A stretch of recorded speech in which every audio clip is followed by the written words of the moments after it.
The wind screamed like a wounded creature across the frozen plains of Kareth. 9. It wasn't merely cold. It was alive, gnawing through metal, clawing at exposed skin, whispering through the cracks of every memory Captain Elias Thorne had tried to bury. The blizzard stretched on without horizon or mercy, an endless, white hell that swallowed light and sound alike. Inside a makeshift shelter built from the carcass of a downed transport, Thorne sat by a small fusion coil, the dim blue flame reflecting off the scars that webbed his face. He had been alone for so long that even his own breathing sounded foreign. The war was 10 years gone, but its echoes never left. The smell of ozone after plasma strikes, the weight of comrades who never got up again, the guilt that followed like frostbite in the soul. The shelter creaked as the wind shifted. Somewhere deep in the metal bones of the wreck, a radio coughed to life. Thorne looked up sharply. The static stuttered, then resolved into something rhythmic, almost melodic. Not human. A layered voice, part machine, part howl, cut through the interference for just a second before collapsing back into noise. He frowned and turned up the gain. The signal repeated every 32 seconds, faint but persistent. He'd scavenged plenty of junk signals out here before, malfunctioning drones, derelict satellites, ghost transmissions bouncing off the ionosphere, but this felt different. It wasn't random. It was a distress call. He should have ignored it. Kareth. 9 wasn't on any major route. Nothing living came here willingly.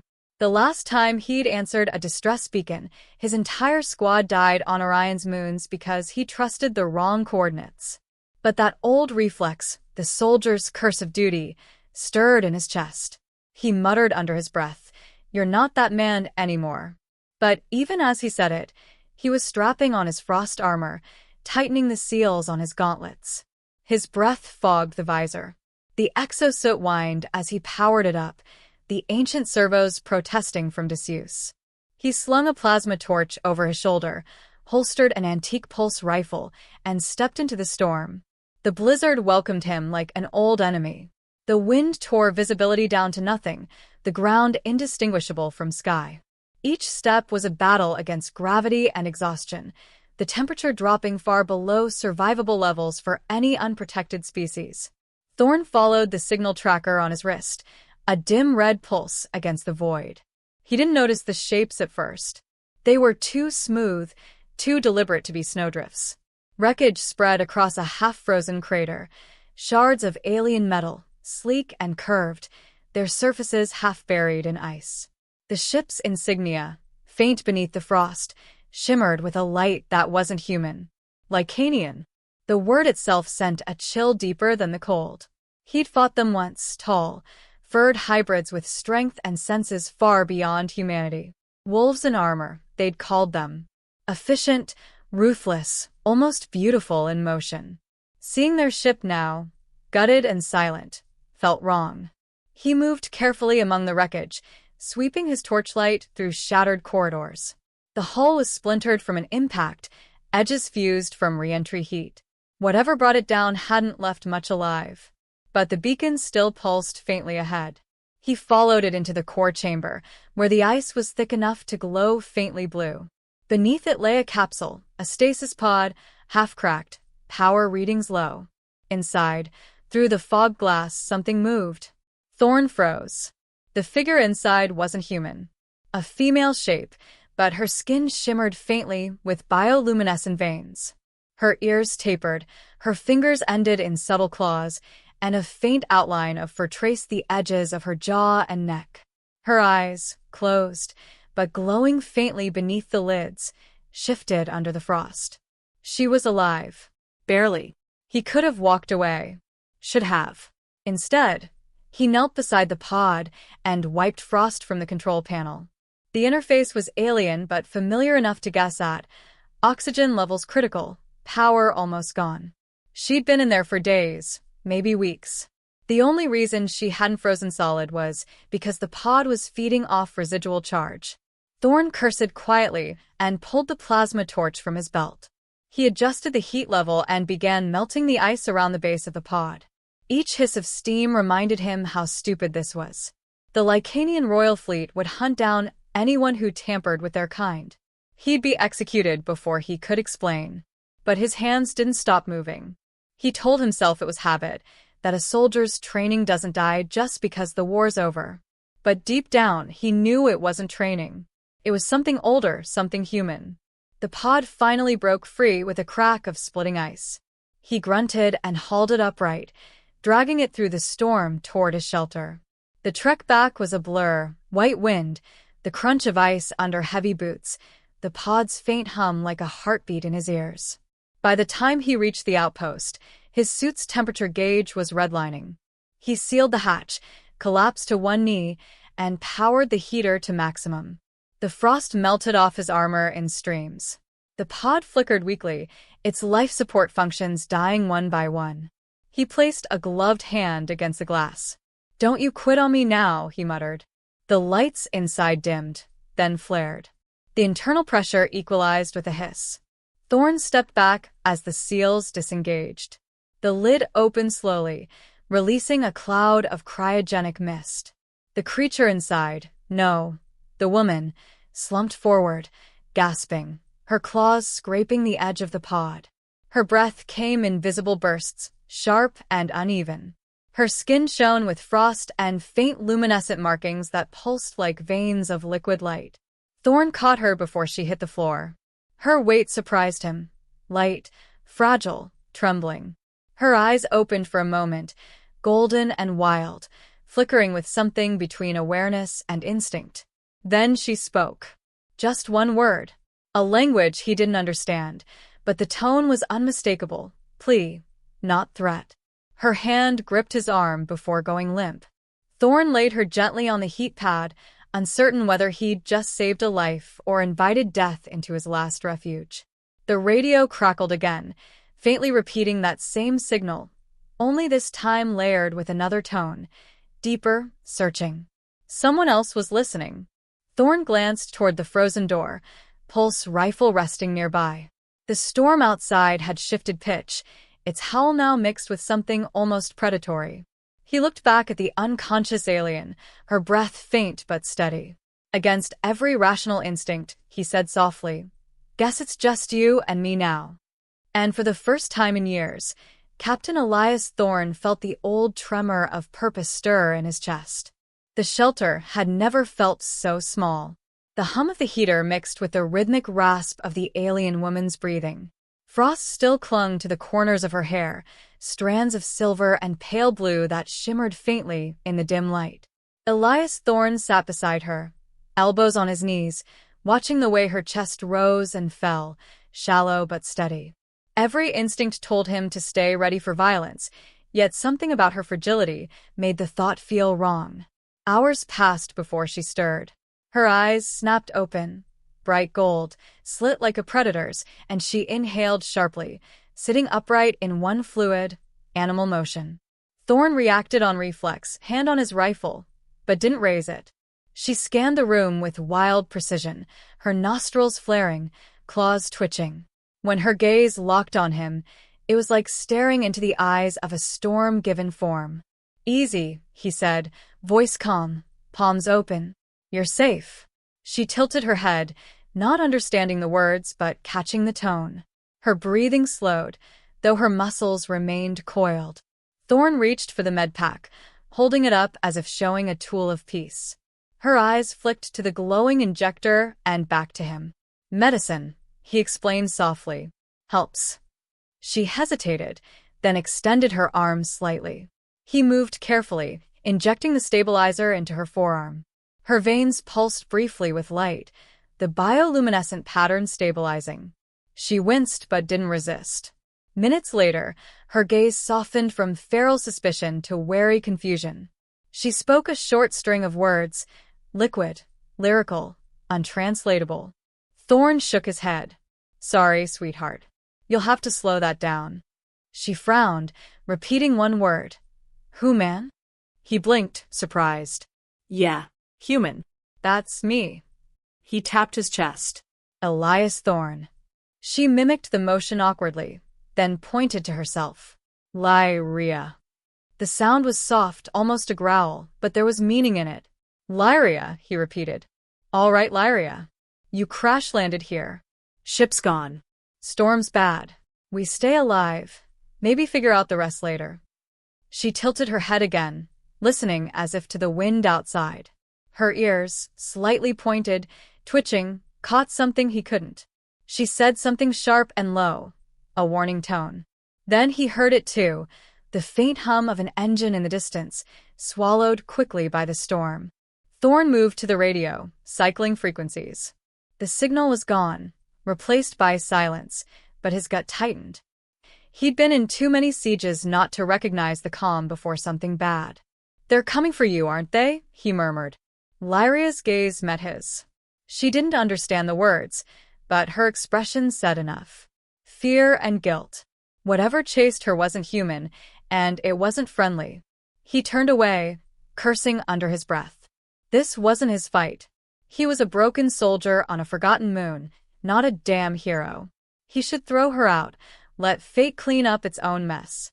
But as he looked back at her, fragile, trembling, the frost still melting from her hair, he knew he wouldn't. He'd seen enough dying in his life. He wasn't adding hers to the list.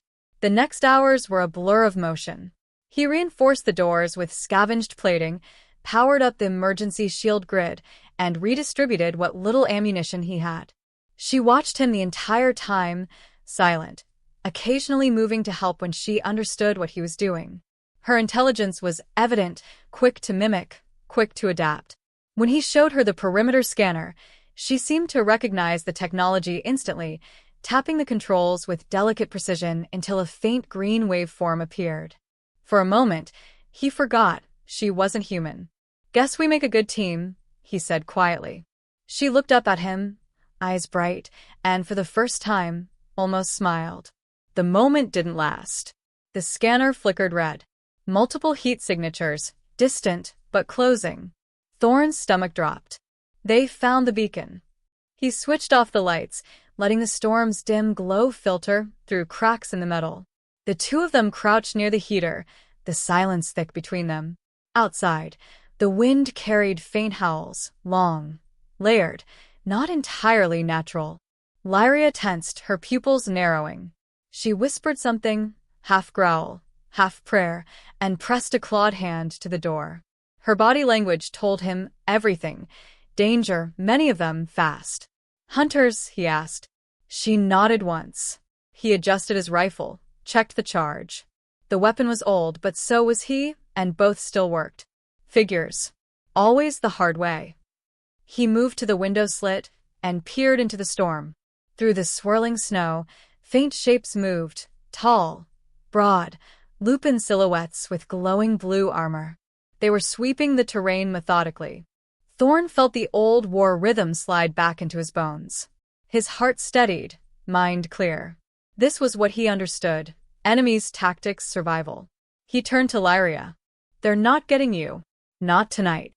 She didn't know the words, but the tone made her eyes widen slightly. Her expression softened into something he hadn't seen before: trust. He wasn't sure he deserved it. The first explosion shook the walls. Ice sprayed from the seams of the shelter as an energy pulse struck the outer plating. Thorne ducked, grabbed Lyria, and pulled her behind the central beam. The radio crackled again, this time with a deep, growling voice speaking through static in a harsh alien tongue. Lyria's face went pale. She whispered a single word that carried across any language: Varen. Thorne didn't need translation to know what it meant. They were her people, or what used to be. Another blast hit closer, the temperature dropping as the storm intensified. He yelled over the noise, "You've got enemies inside your own kind, don't you?" She didn't answer. Instead, she stood suddenly, eyes glowing fiercely. She pressed her palms against the wall, and a surge of faint blue energy pulsed from her skin into the metal, reinforcing the structure. For a moment, the tremor stopped. He stared in disbelief. "What the hell are you?" She met his gaze, calm now, and spoke haltingly in broken English. "Not enemy. Promise." Her voice was rough but clear. The trust in it hit harder than any weapon. Outside, movement grew louder. The scanners showed multiple contacts surrounding the outpost, waiting for the storm to thin. He'd seen that tactic before. They were setting up for a breach. Thorne checked his last power cell and loaded it into the rifle. "Then we hold the line," he said simply. Lyria nodded once, placing her hand briefly on his shoulder. A gesture of warrior's respect. When the next blast came, the shelter shuddered but held. He fired through the slit, hitting one of the glowing forms. It fell, the others scattering into the blizzard. She moved beside him, not as a prisoner or victim now, but as an equal, half human, half beast, eyes burning with determination. They fought the storm and the unknown together, breath for breath, heartbeat for heartbeat. And as plasma light flashed through the snow, Elias Thorne realized he had crossed the line he swore he never would. He was fighting for someone again. He just didn't know yet if it would save them or doom them both. "You said." The storm had become a battlefield. The wind no longer sounded like weather. It was a weapon, howling between the cracks of the outpost and masking the movement of predators. Elias Thorne crouched behind the shattered window slit, rifle steady, breath fogging his visor. Outside, faint blue silhouettes moved like ghosts in the snow, their eyes glowing through the blizzard. The Lycanian hunters were closing in. Beside him, Lyria pressed her palm to the wall again, her strange energy flaring like veins of lightning beneath the surface. The barrier shimmered faintly, an invisible dome forming around the structure. Each surge of her power left her trembling, sweat beading along the ridges of her temples. "Easy," Thorne said. "Don't burn yourself out. Let me handle what's out there." Her golden eyes met his briefly, uncertain but trusting. She spoke something low in her native tongue, a warning, maybe a plea. He didn't understand the words, but he understood the tone. They wouldn't stop until one of them was dead. The next impact rattled the world. The hunters were testing the defenses, firing charged bolts that exploded in blue-white bursts. Metal screamed under the pressure. Thorne rolled to the other side of the outpost, reloading his rifle. He caught a glimpse of one of them, a towering shape, for glistening with frost, fangs bared behind a helmet of black glass. The creature moved with terrible grace, claws slicing into the snow like blades. He fired 3 rounds. One struck home, searing through the beast's shoulder. It howled, more anger than pain, and vanished into the white. "Come on," Thorne muttered. "You wanted her? You'll go through me first." The words weren't bravado. They were a promise. For all his years of solitude, something inside him had reawakened, fierce and unyielding. Maybe it was instinct, maybe something older. Humanity, stripped bare. The scanner blinked red again, multiple contacts moving fast. The hunters were circling. Lyria stumbled, nearly collapsing as her energy barrier faltered. Thorne caught her before she hit the ground. Her body felt feverish, trembling from exhaustion. "Stay with me," he said, his voice low but firm. "You're not dying here." Her lips parted, and in halting, broken English, she whispered, "They kill all." Me. "You. No mercy." "Yeah," he said with a grim smile. "I've heard that before." He helped her to a corner, set her against the wall, and grabbed a handful of grenades from his pack. He rigged them to motion sensors along the entrance, creating a narrow kill zone. The plan was suicidal, but it was the only one that made sense. If they wanted her, they'd have to come through him, and he'd make them pay for every inch. The door shuddered violently. The steel warped, a glowing blade cutting through from the outside. Sparks cascaded across the floor as the lock split. Thorne dropped into a crouch, rifle aimed. The first hunter burst through, a mountain of fur and armor, snarling with inhuman rage. Thorne fired. The round hit center mass, dropping it instantly. The explosion of light and heat lit up the room. Then came the second, faster. Thorne dove aside, firing again. It grazed him, claws slicing across his armor, tearing metal and flesh beneath. He screamed through clenched teeth, rolling behind the overturned table, blood mixing with snow melt. Lyria pushed herself upright, her eyes glowing brighter. She raised her hands, and a wave of invisible force pulsed through the air, knocking the attacker backward. It crashed into the wall, howling as its armor cracked. "Now!" Thorne shouted. He threw a grenade, detonating it midair. The explosion blew out the entryway, scattering debris and flame across the frozen plain. Smoke filled the shelter. The sound of growling grew distant for a moment, then came back stronger, multiplied. He knew they were regrouping. The first wave was a test. The next would be the kill. Thorne limped to the console, activating the emergency power lines from the crashed ship's reactor. The shelter lights flickered, then steadied, casting the room in a harsh, white glow. His breath came ragged now, each inhale cutting through cracked ribs. Lyria knelt beside him, her face tight with worry. She reached out, touching his side where the armor was torn. Her hand glowed faintly, the warmth of her energy sinking into him. The pain dulled. His eyes widened in disbelief. "You heal too?" he asked, almost laughing. She nodded once. "Only little." "Well," he said, adjusting his rifle, "that's enough." The storm outside erupted in a chorus of howls. Dozens, maybe more. They were close now, circling, moving as one. The scanner showed red everywhere. Thorne looked at her. "If they breach again, you run. You understand?" "No," she said simply, shaking her head. Her voice was stronger now, clear despite exhaustion. "We fight." He stared at her for a long moment, then nodded. "Fair enough." When the final assault came, it was chaos and fury. The hunters tore through the weakened barrier, claws and energy bolts shredding what was left of the outer wall. Thorne opened fire, hitting targets he could barely see through the snow. The heat from his rifle burned through the armor plating on his arm. Lyria moved beside him, her body shifting, bones flexing, spreading along her limbs, fangs glinting in the light. She wasn't fully beast, but not human either, a living weapon of grace and rage. Together, they became something neither side had ever imagined. He moved with soldier's precision. She moved like a storm unleashed. Each kill was fast, brutal, necessary. Blood and snow mixed on the floor. Thorne took a hit to the shoulder, spun, and fired point-blank into the chest of a lunging attacker. Lyria leapt over him, tearing through another with her claws.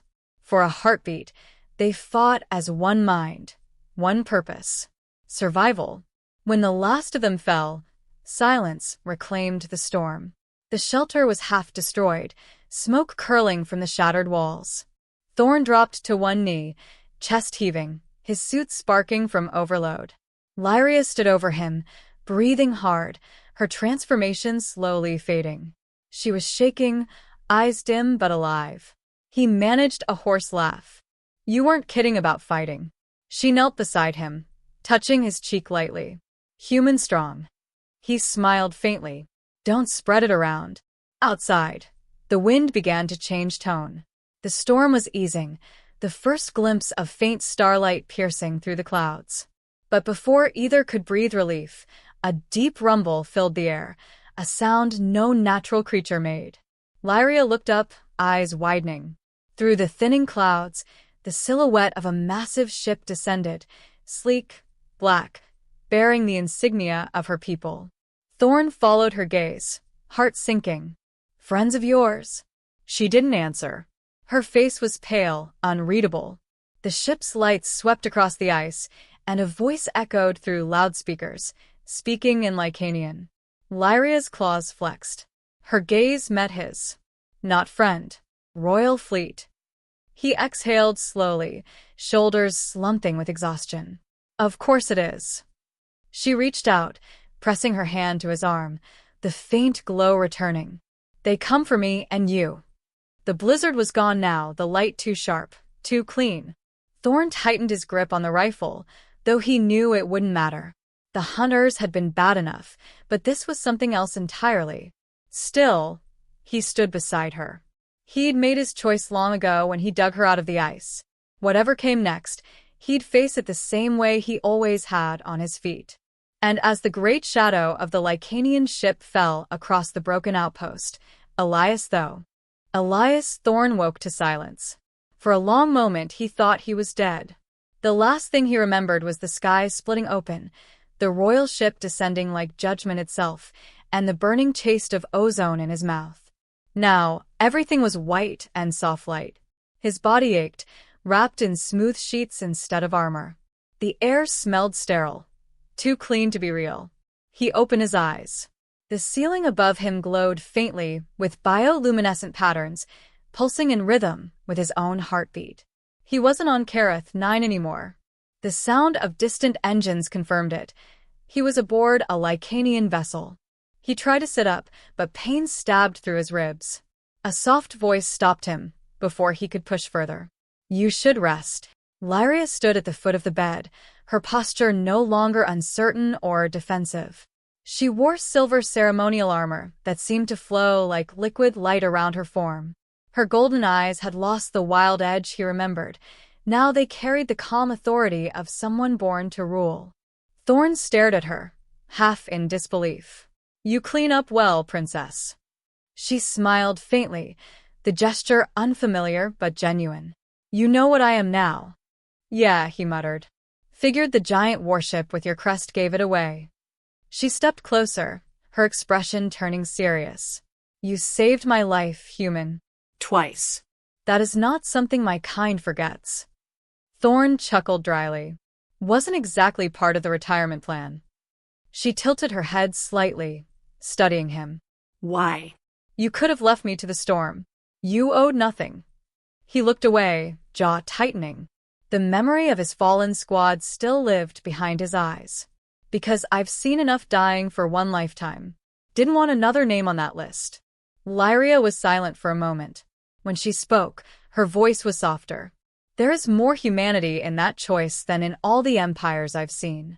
He met her gaze again, and for the first time, he saw something unguarded there, not pity, but respect. Maybe even understanding. The door slid open behind her, and 2 Lycanian guards entered, towering and silent. Their armor gleamed like polished obsidian. Between them walked a figure draped in royal crimson, the Chancellor, judging by the insignia on his collar. His gaze was sharp, assessing, his tone measured when he spoke. Human soldier, he began, you have violated interstellar protocol by interfering with royal property. You trespassed on forbidden territory and engaged in combat with Lycanian forces. Thorne's lips twitched. Yeah, and you're welcome. She'd be frozen solid if I hadn't. The Chancellor ignored the remark. You will be detained until the Council decides your fate. Before Thorne could respond, Lyria stepped forward, her voice cutting through the air like a blade. No. He is under my protection. The Chancellor stiffened. Your Highness, that is highly irregular. It is law, she interrupted, her tone steady but firm. A life debt has been declared. The humans saved the heir to the Lycanian throne. His life is bound to mine until the debt is honored. Thorne blinked, uncertain if he'd heard correctly. Bound to, wait, what? Lyria turned to him, her expression unreadable. It means they cannot harm you. Not while I live. He leaned back against the bed, exhaling slowly. Hell of a loophole. The Chancellor's jaw tightened, but he bowed slightly. As you command, Princess. But the Council will demand explanation. Then they will hear it from me, she said, eyes never leaving Thorne. The guards hesitated, then withdrew, leaving the two alone once more. Thorne rubbed his temples. You just painted a target on yourself for me. I already had one, she replied. My enemies wanted the war to reignite. They failed because of you. He studied her face, the calm strength, the hidden exhaustion. She wasn't the lost creature he'd found in the ice anymore. She was a leader now, standing between two worlds that barely tolerated each other. So what happens now? He asked quietly. Lyria hesitated, then said, I ask the Council to allow you to remain here, as my advisor, perhaps my guard. Your knowledge of warfare, your courage, they could change how my people see yours. He stared at her, surprised by the offer. You want me to work for you? No, she said, her tone softening. I want you to stand beside me, not as servant, as equal. For a moment, he couldn't answer. The soldier in him, The man who'd lost everything wanted to laugh at the absurdity of it. But another part, quieter, buried beneath years of silence, felt something different. Hope. He swung his legs off the bed, wincing.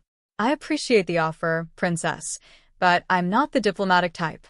I don't belong in palaces or councils. I'm just a man who knew which end of the gun to hold. Her expression faltered slightly. And yet, when the galaxy looked away, you acted. That is what true strength is. He shook his head, forcing a small smile. Maybe. But my kind has a saying, a man's worth isn't in who he saves, but what he learns after. I think I've learned enough for one lifetime. Lyria stepped closer, so near he could feel the faint hum of energy radiating from her. If you leave, you may never return. The void between our worlds is deep. He met her gaze steadily. Then maybe someone needs to bridge it. She opened her mouth to speak, but the ship's intercom interrupted. A call to the command deck, urgent tones in Lycanian. She looked toward the door, then back at him, conflicted. He reached for his jacket on the chair beside the bed, the battered insignia of the old Earth Marine still stitched to its shoulder. Go, he said quietly. Your people need their princess. She hesitated only a second, then gave a small nod. Before leaving, she placed her hand on his chest, right over his heart. The touch was brief, but it carried a weight words couldn't. Human, she said softly, you changed more than one life. When she was gone, the room felt emptier than the frozen moon ever had. Thorne sat in silence for a long time, listening to the hum of engines. Outside the viewport, stars stretched endlessly, a map of every place he'd never go. He smiled faintly. Not bad for a washed-up soldier. A gentle vibration ran through the deck plates as the ship entered warp. Through the glass, a shimmer of light reflected, the name etched into the hull below his window, Thorne's Valor. He stared at it, realization settling in. She had named her ship after him. Somewhere deep inside, the old ache of loneliness finally eased. He stood, slowly, testing the weight of his wounds. The galaxy outside was still vast, still dangerous, but for the first time, it didn't feel empty. He wasn't sure where he'd go, back to Earth, or maybe nowhere at all, but the choice was his again. As the stars blurred into streaks of silver, he whispered to no one, "Guess humans still have a few surprises left." And beyond the glass, the infinite sky seemed to answer with a flicker of light, as if the universe itself agreed. You said,